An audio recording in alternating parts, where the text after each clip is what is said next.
रमेश नाम का एक व्यक्ति दिल्ली जाने के लिए तत्काल टिकट बुक करने की कोशिश करता है। सुबह की 10 से 11 बज रहा है। उसकी उंगलियां तैयार है, इंटरनेट ठीक ठाक काम कर रहा है, IRCTC ऐप ओपन है और जैसे ही अपना नाम और कैप्चा भरना शुरू करता है टिकट गायब और टिकट वेटिंग लिस्ट में चली गई।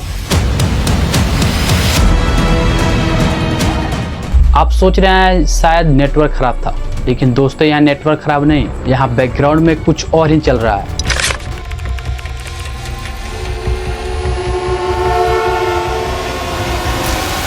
एक ऐसा मास्टरमाइंड है, जब तक आप कैप्चा भर रहे होते हैं उतने में पहले ही मैक्सिमम टिकटें काट ली जाती है और बची हुई टिकटों पर हम सब एक साथ टूट पड़ते हैं।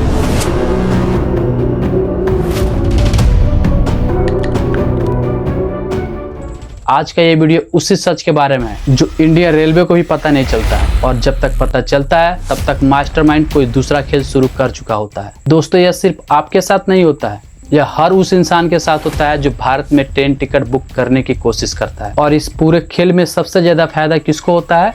तो रेलवे को और दलालों को।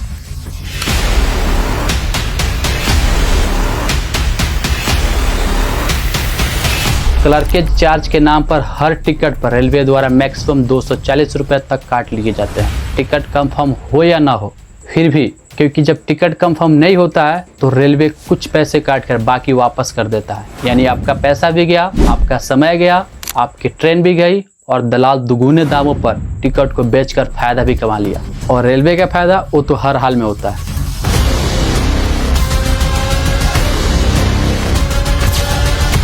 अब सवाल यह है कि आखिर कहाँ जाती है सारी टिकटें, कुछ ही सेकंड में कैसे खत्म हो जाती है? यह समझने के लिए हमें थोड़ा पीछे जाना होगा।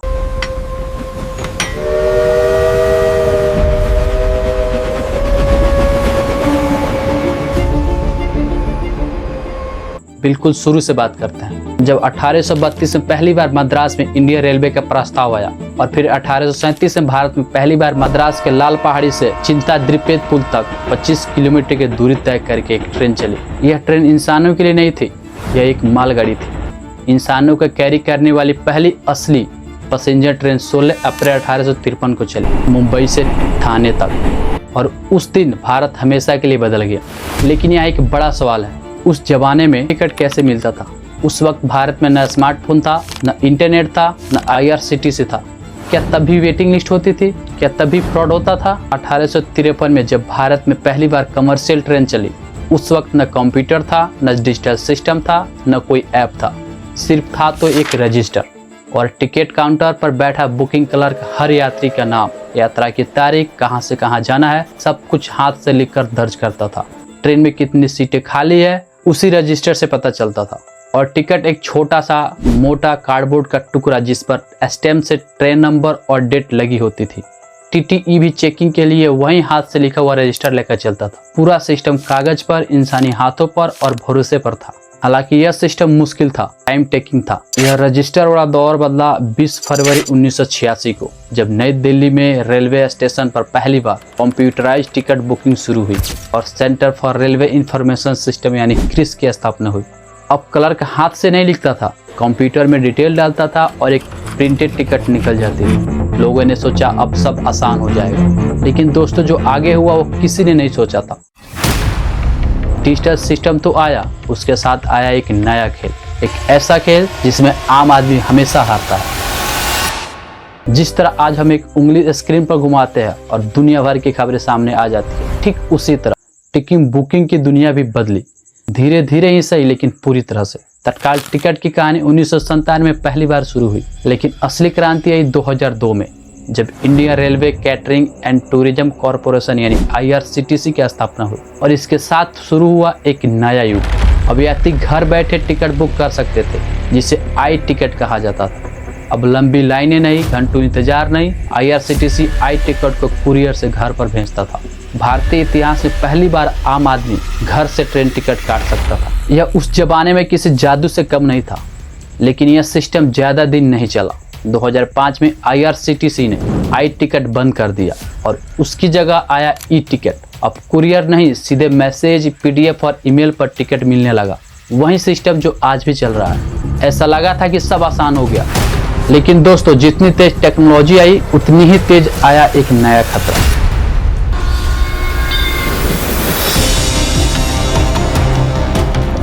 पहले के जमाने में दलाल क्या करते थे, लाइन में खड़े रहते थे घंटों सुबह से और ज्यादा टिकट खरीदते थे और फिर 2 गुने 3 गुने दाम पर बेचते थे। एक टिकट का 5,000 रुपये। वो दलाल आज भी हैं, बस वो अब लाइन में नहीं खड़े हैं, वो अब स्क्रीन के पीछे बैठे हैं और उनका हथियार है एक इलीगल सॉफ्टवेयर जिसका नाम आपने शायद कभी नहीं सुना हो, जैसे कि ब्रह्मोस, टेस्ला, जैगुआर, सुपर तत्काल, तेज इत्यादि। यह कोई गाड़ी नहीं है, कोई मिसाइल नहीं है, ये वो सॉफ्टवेयर है जिनसे आपके टिकटें चुराई जाती है। अब समझते हैं कि यह सॉफ्टवेयर काम कैसे करता है। आप जब IRCTC खोलते हैं तो क्या करते हैं, एक ID से लॉगिन, फिर पैसेंजर का नाम, उम्र, कैप्चा और पेमेंट डिटेल भरते हैं। लगभग 1 से 2 मिनट लग ही जाता है और तत्काल बुकिंग में हर एक सेकंड कीमती है। अब सुनिए यह दलाल क्या करते हैं। इनके सॉफ्टवेयर में सारी डिटेल पहले से सेव रहती है, नाम, उम्र, पेमेंट सब। और यह सॉफ्टवेयर IRCTC के वेबसाइट को बाईपास कर देता है, सीधे IRCTC के सर्वर को हैक कर लेता है और इनको कैप्चा नहीं भरना पड़ता है, OTP नहीं चाहिए होता है, पेमेंट में टाइम नहीं लगता है, एक क्लिक और टिकट बुक। 10 से 20 सेकंड में ये वो काम करते हैं जो आपसे 2 मिनट में भी नहीं हो सकता। और सबसे बड़ी बात, जहाँ आप एक ID से लॉगिन करते हैं वहाँ यह सॉफ्टवेयर एक साथ सैकड़ों ID से लॉगिन कर सकता है। एक आदमी सैकड़ों अकाउंट, चंद सेकंड और IRCTC की सारी टिकट गायब। अब सवाल यह है कि यह सॉफ्टवेयर मिलता कहाँ है। ये किसी दुकान पर नहीं, किसी वेबसाइट पर नहीं मिलता है, टेलीग्राम पर और डार्क वेबसाइट पर मिलता है। बिकता है मंथली सब्सक्रिप्शन की तरह, जैसे आप नेटफ्लिक्स लेते हैं। अच्छा, और ये टिकट बुक होता है सर, ये लोग ग्रुप है, यहाँ देखिए ग्रुप में अपलोड करते हैं सारे टिकट। कौन सा ग्रुप है? ये अलग अलग ऐसे बहुत ढेर सारे ग्रुप हैं सर। ये वैसे ही यह दलाल इन इलीगल सॉफ्टवेयर का सब्सक्रिप्शन लेते हैं और फिर महीनों भर टिकट उड़ाते हैं। 2000 के टिकट 4000 से 5000 में बेचते हैं और आप सोचते रहते हैं कि शायद नेटवर्क खराब था। ये सरकार को यह पता नहीं रहता है, पता रहता है, लेकिन जब तक पता चलता है ये टिकट माफिया दूसरी तरकीबें सोच चुके होते हैं। और IRCTC ने क्या किया, आधार ऑथेंटिकेशन सिस्टम लाया, लाखों फेक ID बैन हुई, सरकार ने कई मिशन चलाए और टिकट माफिया क्रैकडाउन हुए, अरेस्ट हुए। लेकिन क्या आपको लगता है कि कुछ बदला? आज भी जब आप तत्काल बुकिंग के लिए जाते हैं क्या एरर नहीं आता है? क्या टिकट मिलती है? नहीं, सब कुछ जैसा पहले था आज भी वैसा ही है। यह सिस्टम बंद नहीं हुआ है, बल्कि यह सिस्टम और स्मार्ट हो गया है। अब एक सवाल आता है कि जब सारी टिकट कुछ ही सेकंड में ख़त्म हो जाती है तो फिर इक्जिगो कंफर्म टिकट जैसे ऐप कहाँ से सीट दिखाती है? हालांकि यह ऐप इलीगल नहीं है, यह ऑथोराइज ऐप है और इनका सीधे कनेक्शन रेलवे के ऑफिशियल सिक्योरिटी सर्वर से रहता है। यह ऐप रियल टाइम में टिकट की उपलब्धता को दिखाता है और प्रेडिक्ट करता है आपकी टिकट कंफर्म होगी या नहीं। लेकिन यह टिकट क्रिएट नहीं करता है, जो अवेलेबल है वही दिखाता है। जहाँ तक प्रीमियम तत्काल टिकट की बात है तो टिकट मेनली 3 तरह के होते हैं, जनरल टिकट, तत्काल टिकट और प्रीमियम तत्काल टिकट। जनरल टिकट जो सबसे पहले बुक होती है, वेटिंग लिस्ट में हो सकती है। तत्काल टिकट जनरल के बाद जो सीटें बचती है उनका एक हिस्सा तत्काल में जाता है और यहाँ भी वेटिंग लिस्ट हो सकता है। और दूसरा और सबसे दिलचस्प है प्रीमियम तत्काल, और यहाँ कोई वेटिंग लिस्ट नहीं होता है। जो सीट मिलती है वो कंफर्म, जो नहीं मिलती है तो बस नहीं मिलती है। लेकिन इनका प्राइस फिक्स नहीं होता है, जितनी डिमांड उतना ज़्यादा प्राइस। ठीक वैसे जैसे उबर में सर्च प्राइसिंग होता है। और अगर लास्ट मिनट तक प्रीमियम तत्काल की कुछ सीटें बच जाए तो चार्ट बनने के समय वेटिंग लिस्ट वाले को अलॉट कर दी जाती है। लेकिन क्या आपको लगता है कि टिकट माफिया को सरकार रोक पाएगी? कमेंट करके ज़रूर बताएं। अगर आपके दिमाग में कोई और सवाल रह गया हो तो नीचे कमेंट कर दें, क्योंकि मैं सभी कमेंट का जवाब जरूर देता हूँ। तो मिलते हैं अगले वीडियो में। अगर वीडियो अच्छी लगी हो तो चैनल को सब्सक्राइब जरूर करें और लाइक करना ना भूलें। जय हिंद, जय भारत।